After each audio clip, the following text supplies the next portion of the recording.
président du CNT.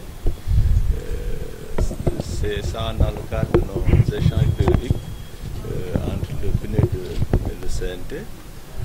Comme vous le savez, un des mandats du PNUD, c'est l'appui à la gouvernance, aussi bien politique, économique, administrative que locale.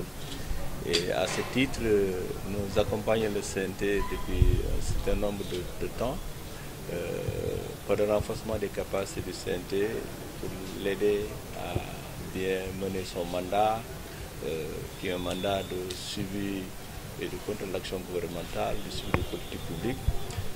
Pour ce faire, depuis quelque temps, avec l'agenda des réformes, le PNUD a développé un programme d'appui au CNT.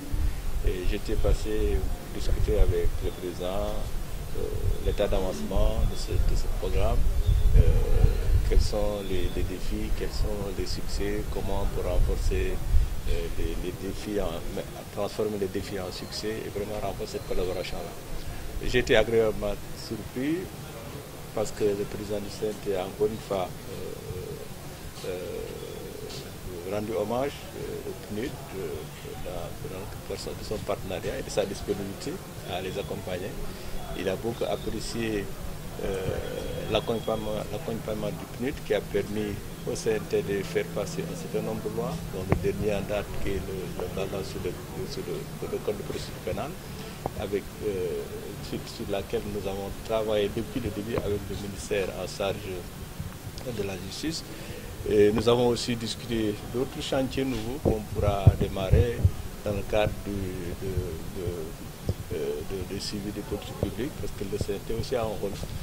Encore une fois, c'était une visite périodique, comme je dis au début de mon propos, pour encore une fois réévaluer avec notre partenaire clé, le CNT, ce que nous faisons, qu'est-ce que nous pouvons faire de mieux, qu'est-ce que nous pouvons améliorer et quel chantier nous devons ouvrir. Donc c'était ça l'objectif de ma visite ce matin avec le CNT.